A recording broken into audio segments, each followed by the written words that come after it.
Hi, everyone. Welcome to this webinar today. We're so sorry. We're about 10 minutes late starting. Of course, we had a bit of technical difficulties, but we're going to get through it anyway. So my name is Michaela Bafano, and I'm the Communications and Events Coordinator with the Cape Breton Partnership. Firstly, I do really want to say thank you so much for joining us today and for your patience on giving us that little bit of time to start. You are joining us for the Immigration and Employers webinar, where we'll be hearing from Danny Mumbercat, Immigration and Engagement Coordinator with the Cape Breton Partnership, and Chris Kalanko, who is the Community Navigator for Cape Breton with Labor, Skills, Immigration, and Population Growth.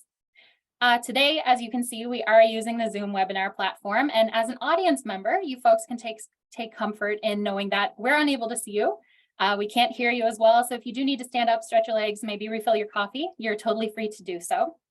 Just a bit of housekeeping. I know that we all probably have a solid foundation and understanding of how to use Zoom, but we want to make sure that you get the most out of this session. So if you take a look at the bottom of your screen, you'll see a Q&A tool and a chat tool, which allows you to leave questions for the panelists.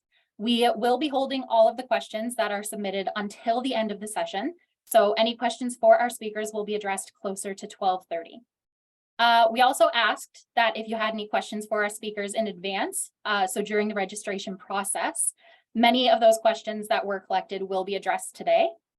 And so you know, this session is being recorded. So if there's any information that you miss or would like to hear again, you'll have the opportunity to do so on our YouTube channel.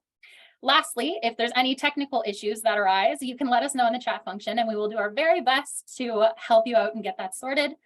And so with all of that said, I'd like to hand it over to Chris Blanco or to kick off this session.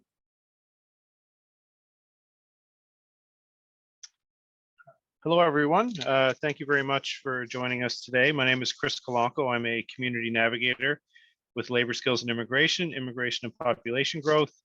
And my role with the province is to help newcomers, whether they're newcomers from outside of Nova Scotia or they're newcomers from outside of Canada, kind of navigate our communities. It's also to help employers kind of navigate our immigration programs and our initiatives. So that being said, I'll just share my screen and we'll get started.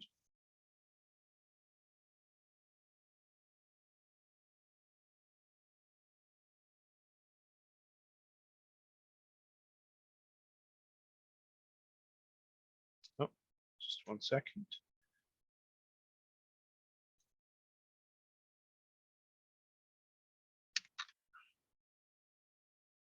Okay.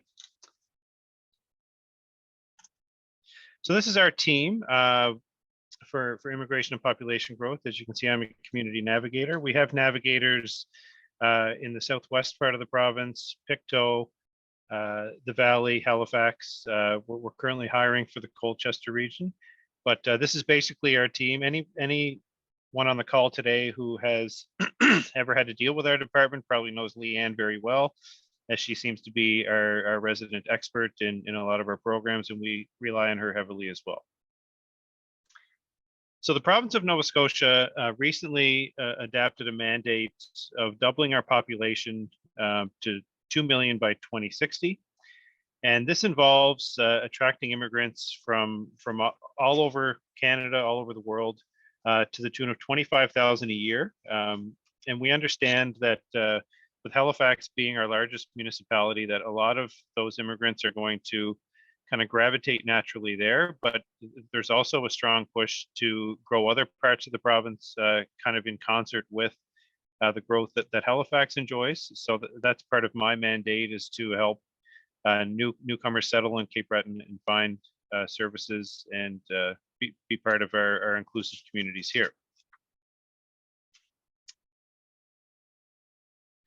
So one of the things that we do as a department to help recruit newcomers to Nova Scotia is we host recruiting events, and that includes job fairs such as the one I'm doing today. It also includes in-person events.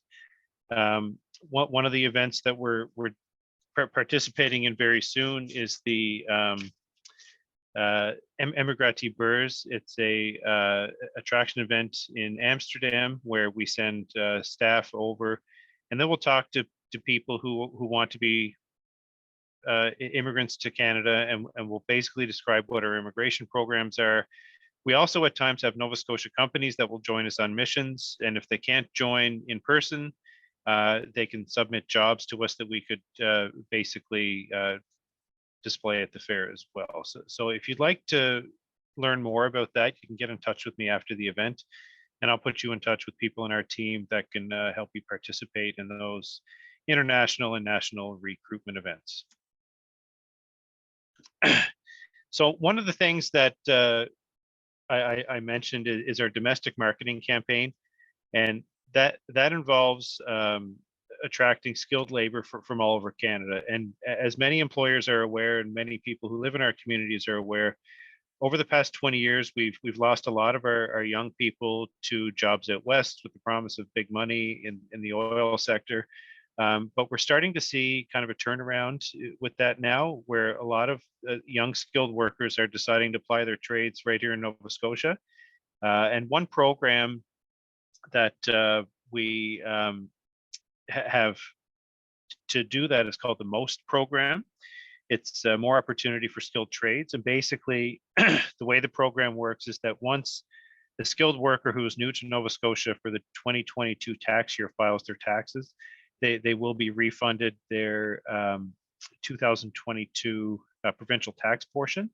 I'm going to share a link in the chat to the MOST program. So if you'd like to use it as a recruiting tool yourself, if you're in that kind of industry that recruits skilled labor, that you could do that. So I'll leave that in the chat at the end of my presentation, and you can take advantage of that resource. So immigration to Nova Scotia is basically there's two jurisdictions, and they both have very different mandates. The provincial government, the part that we're a part of, basically we nominate and endorse candidates in the labor market. So all of our programs are economic based, whereas the federal government basically has the final authority on the decision of who comes into the country, but they also have proof of citizenship streams, family class, and refugees. So all of our provincial programs, there's no application fees to participate in the Atlantic Immigration Program, for example, or the Nova Scotia Nominee Program. But even if a candidate is successful in going through that process, there's no guarantee that they will get permanent residence, because that final authority lies with the federal government. So speaking of our Nova Scotia Nominee Program, basically this is a candidate-led process where the candidate that you hire is responsible for submitting all their applications and paperwork through the provincial government to obtain that nominee certificate that they can use to then apply for permanent residency through the federal government. So basically, the only classes I'm going to go over today are classes, obviously I'm not going to go over the physician class. I don't think anyone here is hiring a physician. But the skilled worker, for example, the worker has to be between 21 and 55 years old. They have to have a CLB 5, which is a language level, an English level 5. If they're tier 4 or 5, which is lower tiered jobs, then they have to demonstrate that they have 6 months of experience, and they have to prove that they have the funds to settle in Canada. Occupations in demand is another very popular stream, and basically to participate as in that stream, it's only open to certain NOC codes like a nurse aide, food and beverage service worker, food counter attendant, light duty cleaner, transport truck driver, heavy duty equipment operator, and certain jobs in the construction and trade such as helpers. So through that class, a worker can obtain a nominee certificate and apply for permanent residence that way. International graduates in demand is very similar, but it only includes nurse aides and early childhood educators. Nova Scotia labor market priorities would be the stream where we draw from the federal express entry pool. And yeah, the entrepreneur stream, that's candidate driven, and usually that's someone who's willing to purchase or buy a business in Nova Scotia and then move here, they have a special stream for that as well. So basically, like I mentioned, the nomination process is the jurisdiction of the province. So they apply to labor, skills, and immigration through one of the streams. And like I mentioned, the eligibility depends on a stream. And I can also share a link at the end of the presentation so you can read more on the specific streams and the requirements. Once they submit a completed application, along with a valid work permit, that application then goes to the federal government, where they await their permanent residency approval. And like I mentioned before, it's possible that we could approve a candidate through the nomination process provincially, and the federal government still has final authority on whether they meet the requirements to stay and live in Canada. The Atlantic Immigration Program, which is an employer-led program, is one that you as an employer, if you have a position that you're having trouble filling, you can apply to the province to be designated as a designated employer. And basically what that means is that you are able to then offer an approved job to a candidate that is living outside of Canada, and bring them to Canada to fill your labor need. The criteria to be designated, I think you have to have been in operation in Nova Scotia for 2 years. You have to have a clean occupational health and safety record and a labor standards record. And then once you become designated, you work with our team to develop your job offer, which must meet the criteria of being endorsed. There's a few training modules to complete at that level. And then once you're able to make that job offer, and the worker is here, they will receive an endorsement certificate. They take that certificate then and apply to the federal government for a permanent residence. And so as you can kind of see just by me describing this process, is that it's not a quick process. If you're looking to fill a labor need in a month or 2 months and you think you can start the Atlantic Immigration Program to do that, it's not designed for that. It takes a long time to get through the process, and unfortunately that's one of the barriers to using immigration to fill job needs. But if you can, as a business owner, see that in a year or 2 years you may have a worker retiring, that you're going to have trouble filling that gap, maybe it's best to start the designation process now to fill that labor need later on. I'm not going to spend too much time on the tier. The tier is basically the federal government's new way of categorizing employment. It used to be NOC codes, and they've changed slightly. So I know Danny's going to touch on that in her presentation, so I'm not going to spend too much time on that. For the AIP and NSNP recruitment test, one of the things that you have to do is you have to prove that to be a part of the Atlantic Immigration Program, for example, you have to prove that there's no current permanent residents or Canadian citizens that can fill that role, that you really have a labor need that's impossible to fill. So you have to show that you've been advertising on different platforms and you're unable to find an appropriate candidate. However, if you already have a person who is, say, an international student on an open work permit that's already working for you, and they talk to you and they say, hey, you can join this Atlantic Immigration Program and I can go through my permanent residence that way. In those cases, you do not have to prove that you've been advertising for the job, because the person is already working for you. Or if you've already taken the initiative and gone through Service Canada for a labor market impact assessment, and you have that, then in that case also you do not have to prove that you're advertising for the job. Now this is the part where using the immigration system to grow your business and to grow Nova Scotia becomes more of an art than a science. One of the things that we've noticed with the Atlantic Immigration Program, and the thing that we want to avoid, is that people come They participate in the Atlantic Immigration Program, and then as soon as they get their permanent residency, they're off to Toronto, Montreal, Vancouver, out west to different places. We want to develop a kind of an ecosystem where once people come and start to work here, that they're able to stay here and that they want to stay here. And that's the responsibility of government. It's the responsibility of community. It's the responsibility of business.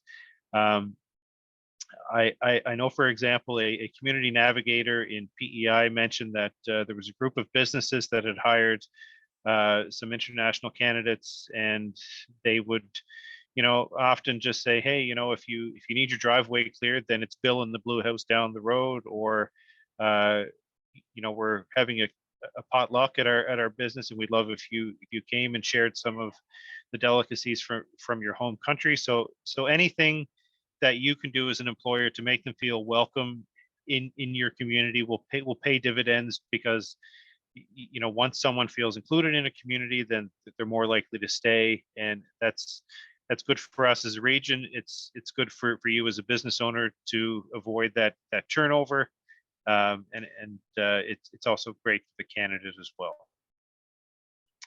So I'm going to switch gears here now. A colleague of mine, Rohini Mangla from Labor Skills and Immigration, was going to talk about the Graduate to Opportunity program. This is separate from immigration. It's open to any new grad from Nova Scotia. And it's basically a grant that you're able to apply for, where you get a 25% kind of reimbursement after the first year, or 35% if the grad is from a diversity group, and on a salary at $35,000 a year or above, and 12.5% of the salary in the second year. So this is a great way to kind of fund a brand new position at your business that where there's a need that you need to fill. It gives a new graduate an opportunity to gain that valuable work experience, and then you could potentially hire them long term. So to be eligible for this, and again, this is not my program, so I'm not an expert on it. I'm going to give you a contact on who to contact if you have additional questions about the Graduate to Opportunity. So these are the criteria. It's a small business with less than 100 staff, a nonprofit, charity, or social enterprise is eligible. The graduate must have completed their education within the last 12 months. And the position must be new, permanent, and pays a minimum of $35,000 annually.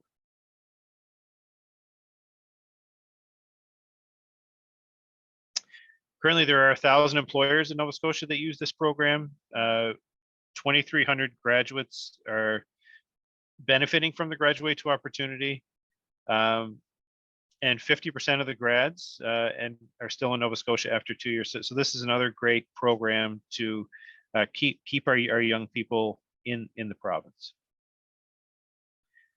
So this is the process on how to apply for the Graduate to Opportunity program. It's through the LAMP system, and again, this is something I'm not familiar with. This is something you can ask the officer about when I share her information, and I'll do that in the chat after the presentation. But yeah, so this is a fantastic program to keep young people in Nova Scotia, to keep our international graduates in Nova Scotia, and to build stronger, economically healthier communities. So that's it for me today. If you have any questions or comments, you can call the number there or email immigration@novascotia.ca. Again, my name is Chris Kalanko. Thank you very much for your time today. And I hope you enjoy Danny's presentation.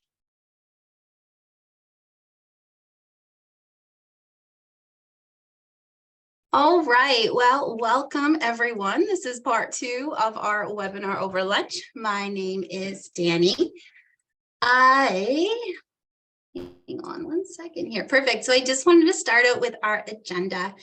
So first of all, I'm going to talk about the population growth and immigration data.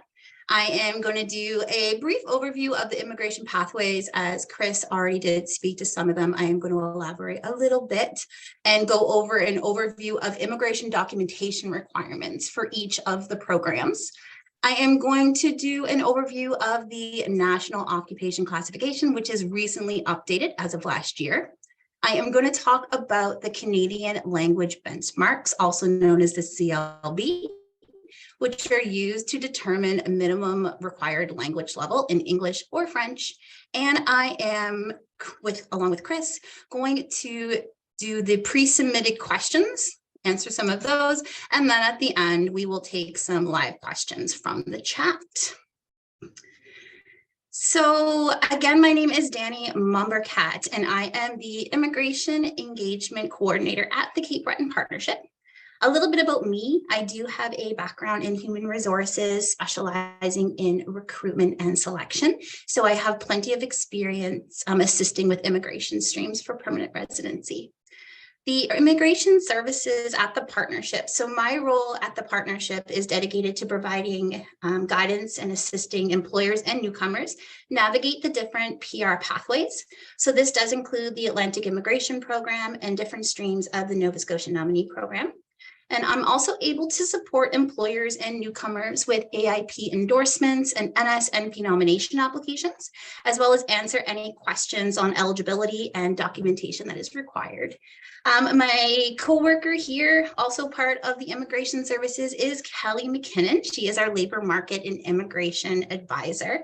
So she's able to consult with employers and identify options for seasonal businesses, as well as providing guidance on any federal programming. So together we do support employers to fill labor gaps and help employees navigate the Canadian immigration programs.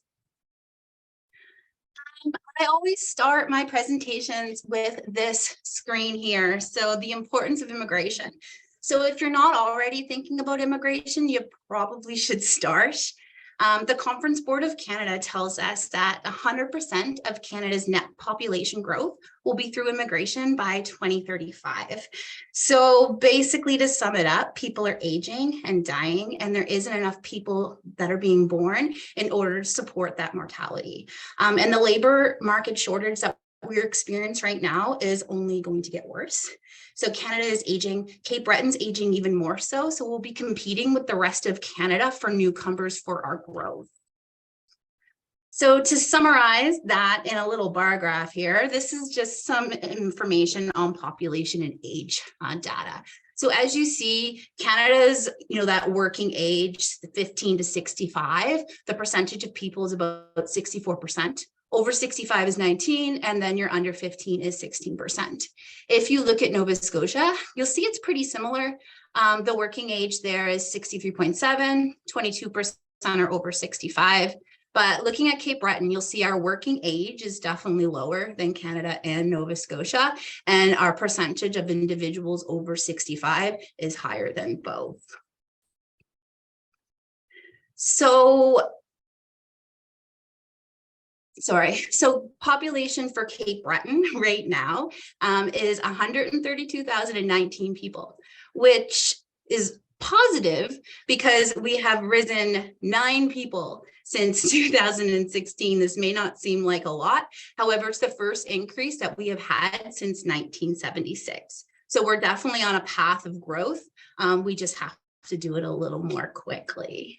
So how does this relate to immigration? So from the stats, you'll see here that in 2016, we had immigrants, which were either PRs or naturalized Canadian citizens. We had about 3,000. And then the non-permanent residents, so anyone on a student or a work visa, was about 800. Fast forward 5 years later, we have almost 3,500 as immigrants and 2,500 as non-permanent residents. So it's a 218% increase. So that really does, have to do with the growing population of students, graduates, and workers. So many international students do stay here after graduation. They can bring their spouses and children, which also help the economy and, the labor shortage as spouses are come over to work. And without these residents, we'd still be shrinking. So it leads to the question as what can we do as employers to help fill the labor gaps, but also help increase the population? We can assist employees and permanent resident streams and understand the immigration system, which I will outline on the next few slides. So Chris already touched on this program, but I just wanted to highlight it again. So it is specific just to the Atlantic provinces. It's the Atlantic Immigration Program. It's only relevant for full-time year-round employment, and it does help employers recruit skilled foreign workers as well as international graduates to meet labor needs. So they don't need to be an international student to participate in the program. They just get some different perks than other foreign skilled workers would. It's a new employer-driven program that builds off of the success of the Atlantic Immigration Pilot Program, which closed in 2021. So if you were enrolled in the pilot program previously, the new permanent program started in January 2022. So you would need to re-enroll in the new program if you were enrolled in the pilot, because that has ended. And then we made a permanent program. To participate, as Chris said, in the Atlantic Immigration Program, employers must first be approved by being designated and then having their positions endorsed by the province. So I kind of wanted to talk about what that designation process looks like. So in order to be designated, you would need to collect information and use a sample form for guidance, research or ask for assistance on identifying NOC codes, apply online through the portal located at the Nova Scotia Online Services webpage, and then complete the mandatory onboarding and cultural competency training. So I do get a lot of questions from employers about filling out paperwork. So I just wanted to include a little information of what that sample form looks like so you can actually see it. So I'm going to, hopefully this is going to work. Share. That's all good. Hopefully everyone can see the Atlantic Immigration Program sample designation form. Michaela, are we good? You are all good. Everybody can see it. Perfect. Excellent. So this is what the sample form looks like. When you go, it's actually an electronic application, but this sample form is available online. And when you get these slides and they're uploaded, you're actually able to click that hyperlink and it will bring you exactly to this documentation. So what this looks like here, it's going to ask you some information on your business. So you're going to ask for a 2-digit business sector code. If you don't know what that is, you can Google restaurant NACS code, or you can just email me and I can help you, assist you to find it. It's going to ask you about your business, registration number, mailing address, et cetera, et cetera. And then it wants to know about your company, like how long you've been in business. As Chris did mention, you needed to be in business at least for 2 years in order to qualify for the program and in good business standing. So you put your information in there. LMIA. So I get a lot of questions that, do I need an LMIA? Do I not? So Chris talked about recruitment. So in order to go around an LMIA, you would have to show those recruitment efforts. LMIAs are costly. The recruitment efforts are free. So you would not, most businesses would not have a valid LMIA. So you can just put a note to there. Describe your company's purposes and activities. Primary activities taken at the business, your labor needs. And here is really where you put the positions that you are looking to fill. Now, if you work in, let's say, a hotel and you put down you wanted a front desk supervisor, a cook, but then once you're actually designated in the program and you feel like you needed another position, it's not like you're tied to exactly what you put in this application. You are able to support as long as they're eligible. So this is just a guideline for the province to see exactly, what needs are needed by your business. I will talk about NOC codes and salary a little later in this presentation.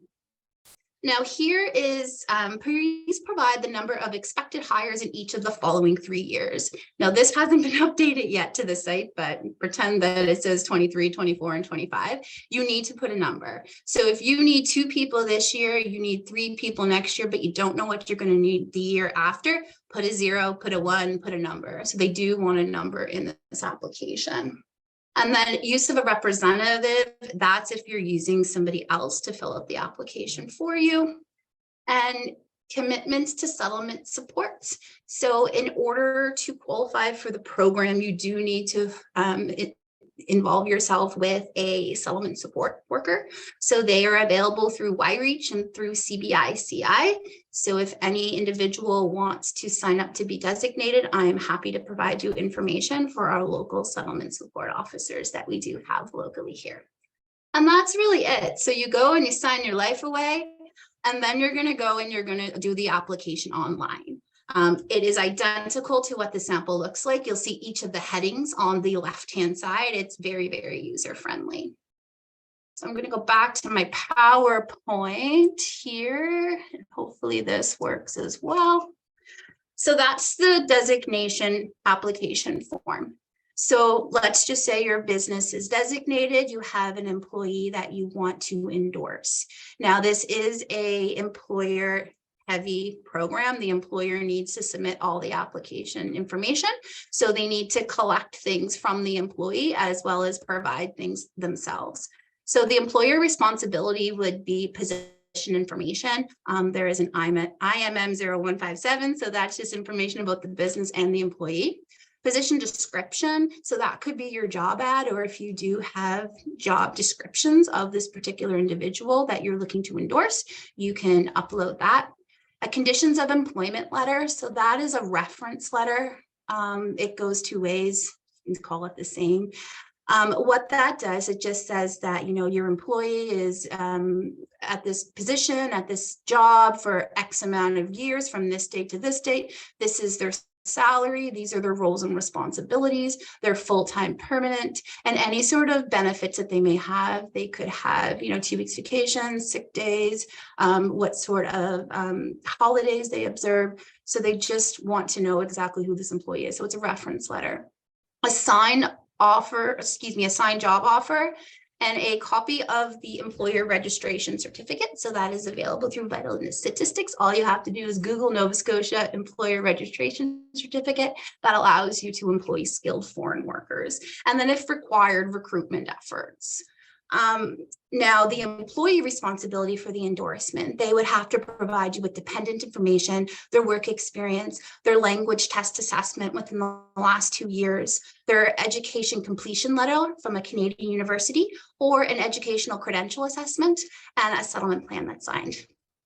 So you're ready to endorse, you have all the documents. How do you get endorsed?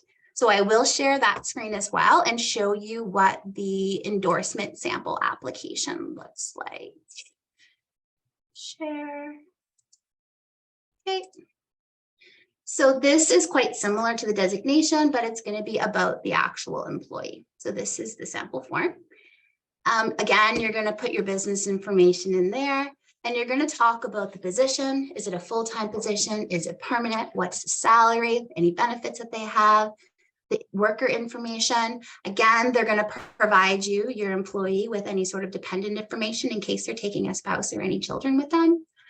What a language exam that they took, the tier of the position. And then you would click off here, which tier it would be. Either a tier 3, tier 4, tier 2. We'll talk a little bit more about that later. And just fill in the questions, their work experience. You would upload the settlement plan from the settlement provider.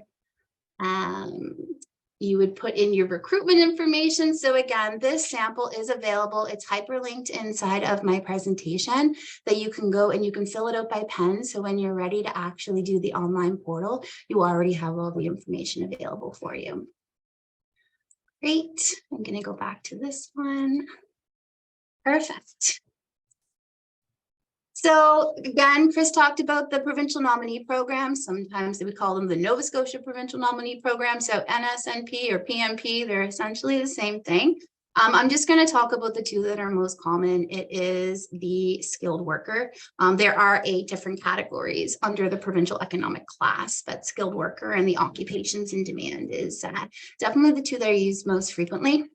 Chris already went through the eligibility. You have to have a full-time job offer, 1 year work experience related to the job, unless it is semi-skilled, be 21 to 55. So that working age that we're looking to bulk up here in Nova Scotia have the appropriate training, skills, experience, and enough financial resources to settle in Nova Scotia. I do kind of want to highlight on the right-hand side the PR processing time. So we talk about retention and wanting to keep people in these particular jobs. Now, once an individual does get permanent residency, they have freedom to mobility. They can do and go wherever they would like. But during that time, from the start of a PR application to the very end where the federal government approves them as a permanent resident, they need to work with you. So it could take a really long time. It could take up to 2 years. So it is, guaranteed 2-year retention if that individual does stay with you. Occupations in demand. So these are typically lower skilled level positions that are in demand in the workforce, and they do change. So they're not always going to be the same. So currently right now in Nova Scotia, it's nurse aide, food and beverage server, food counter attendant, kitchen helper, light duty cleaners, like anyone in hospitality, transport, truck driver, heavy equipment or construction trades, helpers and laborers. So that's currently right now what Nova Scotia is saying is their occupations in demand. You can read right there what the eligibility is, and same as the skilled worker, the processing time will keep your retention of the employee. Okay, so how to fill out an NSNP employer document requirements. So this is an employee-based stream. So unlike the AIP where the employer has to go and submit all the documents, you may not have that bandwidth. You may have a small organization or a super large organization, and that just may not be the best fit for your business. So the NSNP is a way that you can still support your employee to get their permanent residence, but it's the employee that needs to submit the information to the government. So you as employers, you would need to provide the employee with an NSNP 200 form, which I will show you in a moment. Job description, same as the AIP. If you have the job description or even your job ad, that will help. Conditions of employment letter or your reference letter, signed offer letter, that employer registration certificate, and recruitment efforts if required. So if they are currently working for you and on a work permit, you don't need to provide that recruitment efforts. But if you are looking outside of Canada, basically they just want to know why you can't fill the position with a permanent resident or Canadian citizen. So you would need to do that recruitment efforts. So what does an NSNP look like? It's very similar to the others, but just a little bit different. So let me click that. So this is what it looks like. So the Nova Scotia Nominee Program, it's about 12 pages long, but it's a lot of reading. So again, it wants to know about the worker. It wants to know about your business. It wants to know what your business does, how many employees your business had, how did you learn about it? You could say you learned about it from me, you could say you learned about it from the employee. How did you learn about the applicant? It wants to know, did they get recruited through a recruitment site? Did they come to you? Was it an employee referral? Again, it's a lot of writing. And this here is where all those documents that you needed to provide, it's kind of like a little checklist. Your conditions of employment, your copy of an offer letter, position description, and you will have to have the ERC as well. Salary, any bonuses. So again, it's just information about the individual, their job, and what they are doing. So you kind of just click everything off and you go and you sign your life away at the end. So this is what an NSNP 200 form looks like. Again, hyperlinked in my presentation if you ever need to find out where to find it. Okay, so in the next few slides, I will quickly go over the tier system. So within each tier, there are NOC codes, which means the National Occupation Classification that corresponds to the particular job. But before I do, I just have a few things to note about job offers, NOC codes, and their relation to salary. So when an individual is applying for a PR stream, the particular NOC code that they are doing, let's say I'm going to use a chef as example in a minute here. So if they're a chef and they're applying for PR for a chef, you need to pay them accordingly to what a chef should be paid in Cape Breton. So what does that mean? So first of all, a NOC code corresponds to the duties, responsibilities, and requirements of the job. The employee must be doing 50% of the duties that are reflected in the NOC code, which I will show you in a moment what that looks like. And employees must be paid a minimum salary for the position offered to qualify for PR streams. So what does that all mean? What does the website look like? How can I find it? So I have this pulled up. So this here is the National Occupation Classification. So any job, mostly every job that has different subtitles under a job as well, is found here. So we talked about it just being overhauled. So you'll see a version, we want to use 2021 because that's when they changed it from letters to numbers and tiers. So I am going to type in here, chef, and I'm going to search. So that pulls up the NOC code for a chef, which is 62200.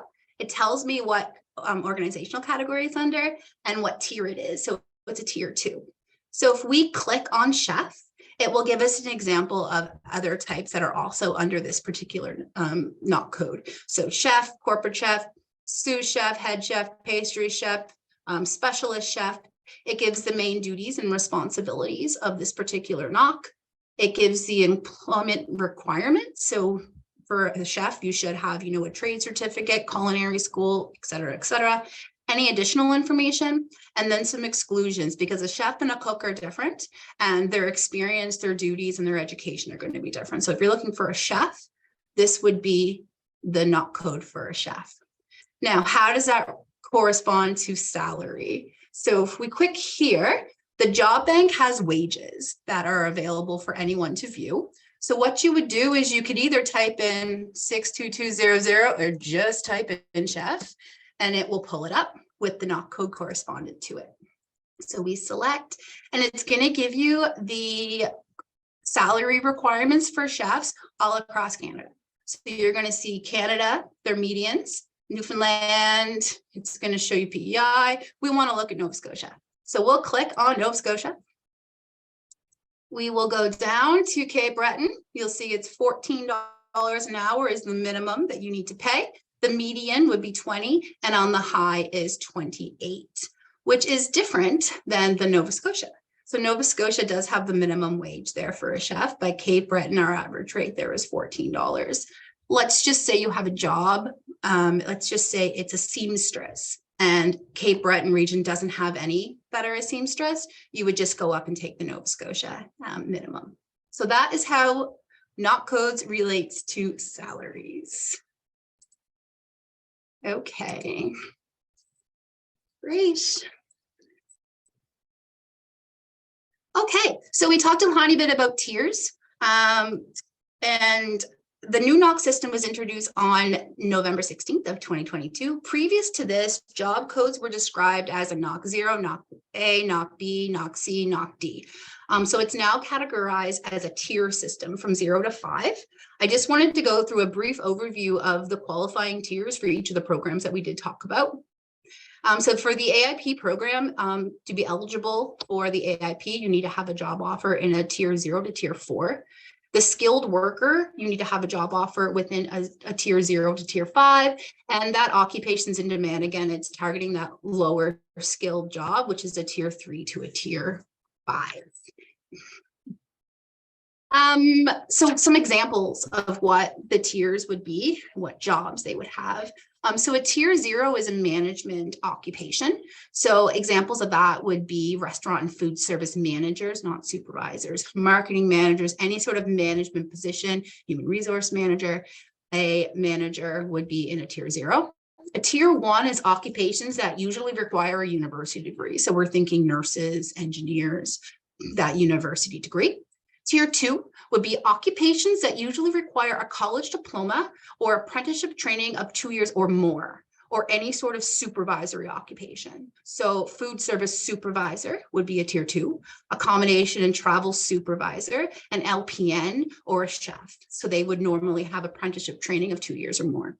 A tier 3 is an occupation that usually requires a college diploma, apprenticeship training of less than 2 years, or more than 6 months of on-the-job training. So cooks, again, cooks and chefs are different, bakers, dental assistants. Tier 4 occupations that usually require a high school diploma or several weeks of on-the-job training.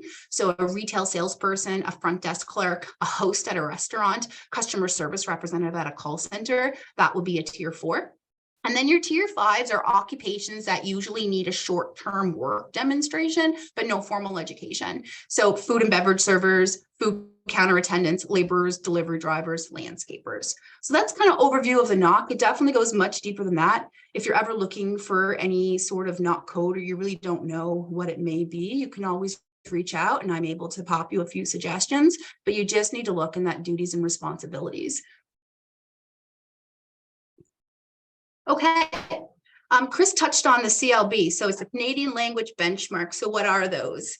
So I'm going to read to you exactly what it says on the website. It says a set of descriptive statements about successive levels of language ability and a framework of reference for learning, teaching, programming, and assessing adult English as a second language or French in a second language of Canada. So that's a lot of fancy jargon, but basically these are tests required for a study visa and for applying for PR.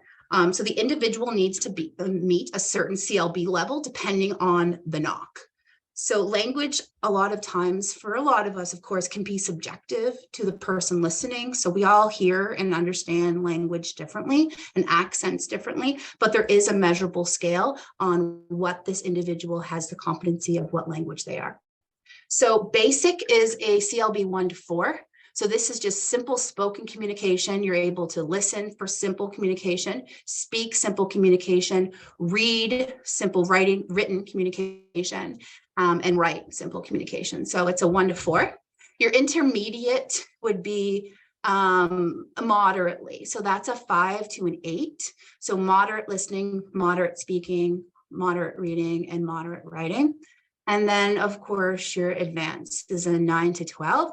So that is complex. So all 4 categories, you'd be complex. With AIP and with skilled worker, again, it does depend on the NOC, but the normal of many of the positions around here, they are CLB 4. So you see it's the high end of the simple and a CLB 5. So it's the low end of the intermediate. But again, it depends on the job. If you had someone coming in that needed, it was a doctor, you would hope that they would have an advanced language ability, but again, it's not really required for other jobs. They are on the lower end of the high. Okay, so that is all for my actual slides. Now, I believe that Chris and I are going to go over the pre-submitted questions that were sent with your application. So I just kind of wanted to touch on just a few. Few really didn't make sense to either of our presentations, but as we'll put some hyperlinks into this so you're able to click and get your answer. So I'm going to answer the first couple and Chris is going to answer a couple. So we'll kind of go from there and then we'll open it up to some chat questions. So the first question that we got was, why is it taking up to 2 years to process an application? That's a federal question. I have embedded the link inside of the PowerPoint there. So if you wanted to see why applications take a long time, feel free to click the link.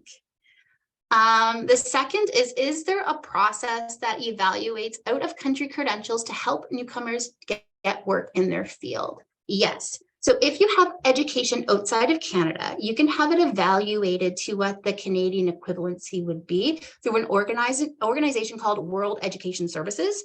It's also called WES for short. If you hear anyone say you have to get a WES done, that is they're basically translating exactly what accreditations you have in your home country to what that would be here in Canada. Third, is there a way to see which employers are designated in AIP? Yes, Nova Scotia Immigration does have a list of all employers in Atlantic Canada that have enrolled in the program. It is updated monthly. So you'll see on the very bottom of the page, the last time it was updated. Now they are not done by province. They are bulked in one giant chronological order. So sometimes you have to look, but your business will be on that particular page, which is good for employers because if somebody's looking to come to Canada or they are looking to go in the AIP program, they'll be able to see that your business is designated, and it could definitely have help for some attraction for hiring. Next question, if you were endorsed through AIP, can you support a dependent? As you see from the sample endorsement form, they do ask about any family members, so you are able to put them down. Next question is definitely a question for Chris. I cannot answer this one. Is timeline of response from Nova Scotia Immigration Office. I submitted an application in November and I followed up and there is no response. Chris, are you there? Yeah. So I'm not sure which specific application it is, but typically, because the nature of endorsement applications or designation applications, there's no straight path because every enterprise is structured differently. Every job offer is structured differently. There could be an issue with labor market standards. It could be an issue with turnover within the company. So there's no set processing time for applications. However, I can say that our department has recently hired 5 new program officers to process applications. So a lot of the backlog that exists now should start to ease. But if you submitted it in November, I would think it would be coming up soon. I know our office is working on designation submitted in November and also on endorsements that were submitted in mid to late October, I believe. So hang tight. But if you'd like to reach out to me specifically about your inquiry, please do that, and I'll just put a request at the department. But the best that I can tell you is yes, it's there and it's in the queue, but I won't be able to give you a specific timeline on that. Perfect. So the next question would also be for you, Chris, as you did touch about this in your presentation. Are there any good, reliable sources to find credible international job applicants? So again, this is where job recruiting is more of an art than a science, because different countries would use different recruiting methods. I know we go abroad quite often to those fairs, and like I said, you're welcome to reach out to me to find out how your enterprise can participate in that. Locally through the YMCA, and something that Danny's involved with as well, we are helping international graduates on things like developing a resume, how to network, and where to look for jobs. And typically they would look on sites that a lot of local people would look on, like Career Beacon, Indeed, LinkedIn, and things like that. So if you were able to advertise your jobs there, then there's a better chance that an international candidate will see it. Yeah, absolutely. I also embedded a link from the Nova Scotia immigration website there about licensed foreign recruiters. So there are people that are licensed and they're able, if you know, it is for cost, but if you're really looking as an employer for international workers, you're able to find a licensed recruiter as well. And that may be an option as well, but please make sure they are licensed, because you have to be a regulated Canadian immigration consultant in order to apply for an international recruiter's license. So these people definitely are licensed. So make sure if you are going that route to find anybody outside of Canada that they are licensed, and you'll find every single name on that list on the provincial website. Next question, is it best to use an immigration expert? If so, are there any organizations that can be recommended? Yeah, you can absolutely use an immigration consultant or representative to help. However, they're definitely going to be expensive. There's lots of free resources offered by Labor Skills and Immigration, Chris, myself, and the partnership that's able to help. But if you feel like you do need that extra bit, the organizations for immigration consultants are attached right to that email there. Let's give you the slide. Okay, Chris talked about this already. I'm going to add a tiny little bit, I guess, but really to sum up what he said, which pathway, either AIP or NSP, is going to be faster for hiring outside of Canada? Unfortunately, and I tell people that it isn't quick. It's not quick. It's not an easy fix, unfortunately, for any sort of labor shortage or gaps in your organization. It could take 3 to 6 months for an additional approval before an invitation for a work permit is even sent to your individual. And then it depends on what country that this individual's from. It could take longer to get a work permit in order to come over to Canada. I've seen work permits take 10 weeks. There's some countries that I've looked and work permits have been 56 weeks. So more than a year just to get the work permit after it is approved by the province. So it's really good to start, even though it's hard to know what we need next year, as Chris said. Start succession planning for what you may need next year, because the process unfortunately isn't going to be as quick as we want. And if we hit the panic button, we're just going to be constantly spinning our wheels. I did have a link in this as well. You can check the processing times for how long a work permit is going to take from a particular country. Chris, do you have anything to add? No, I would just reiterate what you said, Danny, about the immigration expert. As a provincial government organization, we can't recommend any specific organization or individual, but I would, you know what Danny said, make sure that they are legally able to provide that service. That's key. Absolutely. This one here is an employment letter of guaranteed employment required.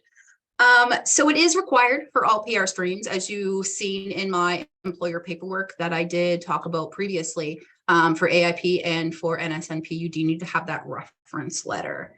However, the employee needs to be offered a full-time position with the organization with at least 30 hours working a week. But if the employee quits or is dismissed or is just not working out, or if they're not working the hours that they're supposed to be working, you don't have to be held to that application or that employee. So sometimes you feel that, you know, I'm supporting this applicant, which you want to. You want to be able to support the applicant. You want to make sure that they're a good fit for your organization. You want to do this for them, right? But once you submit that application, either provincially or federally, depending on where you're at in the application, you don't have to continue with it. If that employee is just not working out, if they're not coming to work, if they do something that requires dismissal, you just either let the province know or the federal government know, of course, and just let them know that they're no longer working for you. So you do need a letter, but you're not always tied to that employee because things happen. Anything to add for that? All right, and our last question here, I'm not going to spend too much time on this. How soon can you revise the 20-hour work week restriction imposed on new international students? I have a link about the new pilot program that started in November. So if you wanted to know more about how many hours that they can work as an international student while they're studying, click on that link and it will let you know. Yeah, and this is a federal initiative too. It's not a provincial initiative. So we have no authority. I think right now, Danny, the program is set to expire in December of 2023. Correct. Yeah. But there are some exceptions. So if you wanted to know a little bit more, I definitely would give it a read. Yeah, but the federal government has the full authority on that program. The provincial government has no input on that. That's a federal initiative. Absolutely. Okay, I'm going to plug the Cape Breton Job Board for 2 seconds. So the Cape Breton Job Board is one of the services that we have at the Cape Breton Partnership. So it is what I call Indeed for Cape Breton employers. So if you have a job that you are hiring for, you can post it on the Cape Breton Job Board. So we do have lots of people that are employers on there. We have lots of jobs and we have lots of people that go on, sign up, upload their resume, and they can get notifications when a job that they're looking for in their field or just a job in general is posted. So lots of leeway for the Cape Breton Job Board. We are doing a job fair series. So Jessica McDonald is the human resource advisor. I am giving her a hand and Chris is coming along too to our job fair series. So if you wanted to sign up as an employer to get a booth, or if you wanted to just pass it around and come to one of our job fairs, it's the 4th in Sydney. We're doing one in Inverness on the 5th. April 13th, we are going to the Richmond area, and then we'll be in Victoria County for the 14th of April. So if you wanted to sign up, there's lots of supports that Jessica's able to give you if you wanted to help with some job descriptions or exactly what you want to post.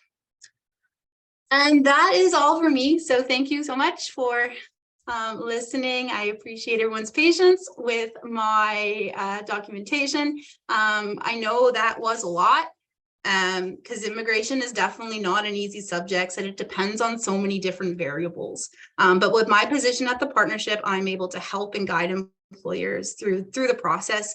I'm almost like a middle person between the employer and the employee. So for AIP endorsements, I can help gather applications, send it off. I can give you any advice or help you in the right direction of exactly what you need. And I look forward to working with you. Okay, thank you, Danny and Chris. We do have a few wonderful questions that came in throughout your presentation. So I'm just going to ask those, and whoever feels most fit to answer the question, you can just speak up. So the first question, what if someone has been working for us and is not an international student? They were here on a work visa. That's fine. Yeah, they basically, as long as they have a valid work permit to work in Canada, then they're able to participate in the program. An international student just gets they're able to get what's called a postgraduate work permit, which is a 3-year work permit. But if they say are the spouse of a physician that came here and they're on an open work permit and you want to hire them, then that's fine. Yeah, I was want to follow up to that as well. So definitely it's not just for international graduates. But I guess where it comes in is the experience. So for the AIP program, you as an international graduate, you don't have to have any experience. So let's just say that I'm an AIP designated employer. I hire a CBU graduate, I can endorse them the next day. But if I hire someone that's just on a work permit that does not have any Atlantic Canadian university, they would have to go through the experience requirement. Just CBU kind of, or Atlantic universities kind of get a pass. So I believe another question in addition to that one that you folks just answered has come in. So, one moment. Would you have to do an LMIA with a candidate who isn't an Atlantic graduate? So I did talk about how to get around an LMIA. That is through the federal government. You would have to apply for an LMIA. You may be approved, you may not be. I don't know the ins and outs of it.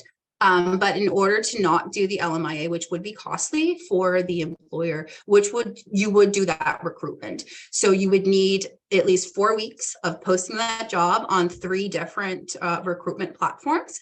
And once they see that you're unable to hire a permanent resident or a Canadian citizen from your recruitment efforts, it kind of passes the LMIA and you can get an exemption. Okay. Next question. My company has completed 2 years in Nova Scotia and would like to enroll in AIP. What's the process? Call Danny. You're good. You need to be 2 years. So it's 2 years that you need to be in operation for any of the permanent resident streams. But also I'd like to clarify, it's not just that the business is in operation 2 years, but that the current management team or ownership group has been there for 2 years as well. So if you just purchased the business in the last 6 months, but the business has been in Nova Scotia, say for 50 years, that 2-year requirement won't be met until the current ownership or management group is there for 2 years. I always tell people it's the joint stock number that matters. So sometimes the joint stock number can come with the new individual. It doesn't happen. I can't speak to exactly how often, but as long as your joint stock number is the same for that organization for 2 years, you would qualify. Great. So next question. Can you please explain the Nova Scotia labor market priority streams? We do not have any data or information about the selections criteria. So I sent just a link to information about the labor market priority stream and what the requirements are. So I think that question may have been answered. Okay, that sounds good. And just a reminder for everyone, this is being recorded. So afterwards, we can send out an email to everyone just in case you want a recap of the information, and we can include links like the one that Chris shared in the chat. Next question. What are the options for employees if the employers refuse to give a permanent job offer? Do you want to take this one, Chris? Do you want me to do it? No, you can do it. So repeat the question, Michaela. So what are the options for an employee if the employer does not want to give a permanent job offer? Correct. The employer is in no way required to help that individual with their permanent residency. It's definitely an added bonus for, the organization, because you might get that 2-year retention of the employee while they're going through the application process. But the employer does not need to do it. So that's really my answer. No, and for the candidate, even if it's not a permanent job, that does count towards their experience working in Nova Scotia. Even if it's not a permanent job and they move to, say, a different job that's permanent, then they can use the experience in the previous job to go towards their application or their nomination.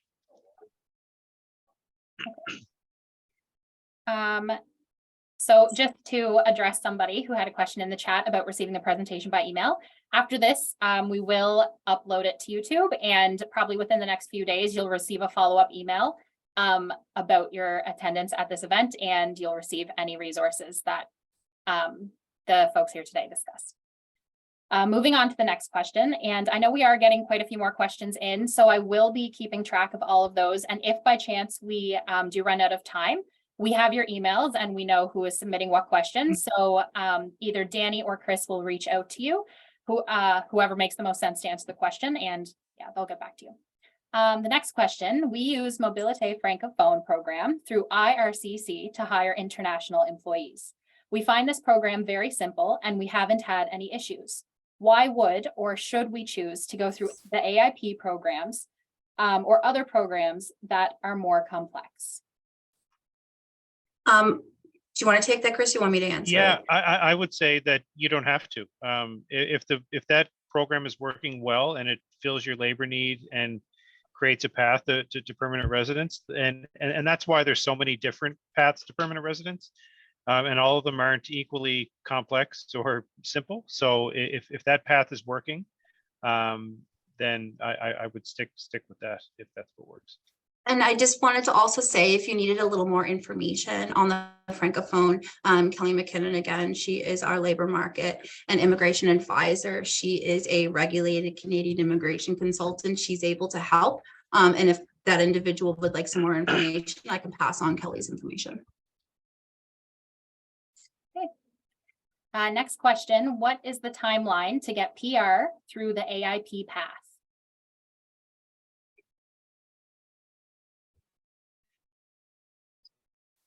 So are you talking that's a loaded question, I feel, Chris, because it's, as Chris mentioned, it's a 2-step process. So it goes provincial and then goes federally. So we would only be able to speak to what the provincial portion would be. Yeah, the provincial portion is the time it takes to get designated and then the time to move through the endorsement phase of the application. One thing that I will say, though, is that once they receive that certificate from the province that they're able to apply for permanent residency, so long as that candidate maintains their status in Canada, like their work visa, then they're able to continue working while they're waiting for that permanent residency to come in. So there won't be a disruption in their work or in your business. So even though like it may take a year after they apply, say for example, I think it is a year now, Danny, after they apply. Yeah, about a year. Ish. Ish. Even though it might take a year to get it, it doesn't mean that they have to stop working while they're waiting for that to come in. They can continue working so long as they maintain a work permit. Absolutely. They need to keep working, or the employer will be able to submit to the government that this employee is no longer working here and their application will be canceled. Again, just to focus back for that question, when you receive my slides, the processing times are available on the website, and you can click and you can see what the processing times are for everything. Economic immigration, you can see what the study permit is, what the work permit is. It's of course approximate, but it will be able to answer these timeline questions a little easier. Great. So the next question, there's currently no response via email or phone calls with questions. Is that normal? So this is specifically for Chris. Again, I don't know what number they're calling or what email they're sending information to. So I'm not sure if they could reach out to me directly. My contact information is in the chat, and I'll try and answer their question that way. This next question might be something that Danny or Chris might have to reach out to this person individually for, as this webinar is employer-based. But it is, what are the rights of international students when working under AIP employers? Yeah, if that individual, we can get their email and either Chris or I will email them back. We'll keep it kind of employer specific. But we will be able to answer the question 100%. Great. So we have time for a few more questions. So can Ukrainians apply for AIP and NSPNP? What if they do not have any documents to support their application because of the ongoing war in Ukraine? I unfortunately wouldn't be able to touch this question. I wouldn't be able to answer this, but either Chris can or Kelly might be able to. Yeah, and again, like it depends on what their status is. I believe as a refugee, they're able to work once they arrive in Nova Scotia, and anybody who's able to work is able to apply through the AIP or the NSPNP program. But again, if it's a specific case that you're asking about a specific person, it'd be best to save that question through email, and I'll make sure to get the exact answer you're looking for.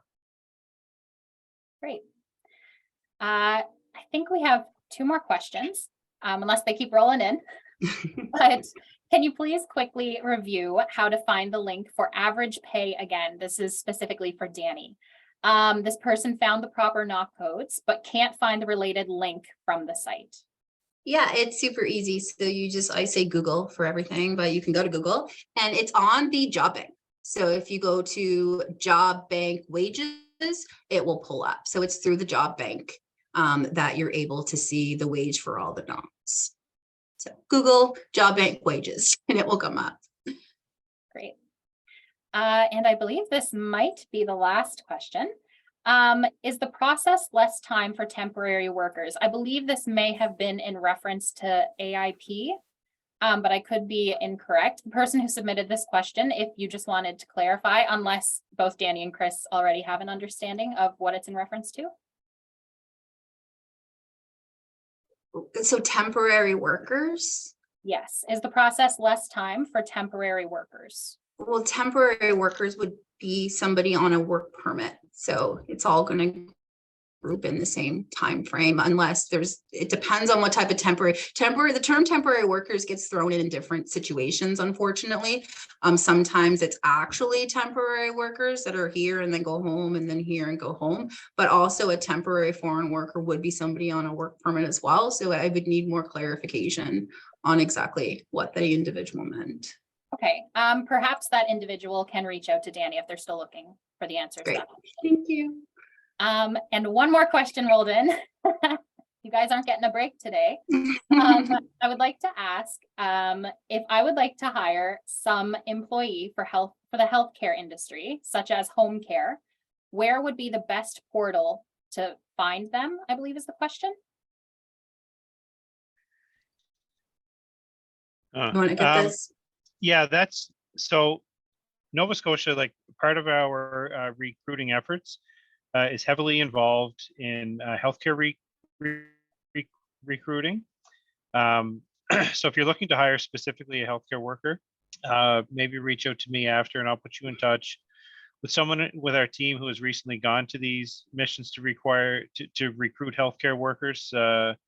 Home care, I'm not sure if there's any specific requirements, if they'd have the same types of requirements as say a CCA would have, but get in touch with me and I'll put you in touch with our team that does travel abroad and who have been to missions to recruit healthcare workers and provide you information that way. And if it's an individual, if they already have working for them, let's just say that they asked the question that way, it would just be under the occupations in demand under the nurse aid. Right. So they would go through that Exactly. stream if they already have the person. Otherwise, Chris's Right. direction is how to get them. Right, because yeah, her question was, how do they find them? Okay. Or the best, oh, sorry, I misunderstood. Danny, you're right. I thought you meant which recruitment portal. Sorry, that's where my brain is today. So we had a, yep, that's right. Danny's right. Lots of Occupation. information overload for everybody. But also, I think international graduates in demand nurse aides as well. So they could be an Mhm. international graduate from here as well. Yep. Great. Well, I believe that's all the questions. Of course, if anybody does think of questions after this session is over, you can feel free to contact Danny or Chris anytime. You can find, well, Danny's information is currently on the screen, but they're also accessible on each of their websites, Cape Breton Partnership, and I believe Nova Scotia Government, Chris, if that's where you would find your specific information. Yeah, I shared a link, Nova Scotia Immigration .com, and that link essentially just goes through all our programs, what the requirements are for each stream. To me, the best way is to open the application requirements. Right at the bottom, there's a link, a PDF, and it just shows like as if you were an applicant, what you'd have to get together. So if you do have an international candidate, it's a great way just to look and let them know what they need. Awesome. Okay, well, this brings us to the end of the session. So a huge thank you to Danny and Chris for giving your time today and explaining exactly what you folks do and how you can help, especially considering the technical issue we had at the start here. And thank you everybody for being so understanding since we started late. Just to say this one more time, this session will be emailed out to everybody. It will be uploaded to YouTube and any applicable links will be sent in that email as well. So I hope you all have a wonderful rest of your day and thanks for tuning in. Thank you. Bye-bye.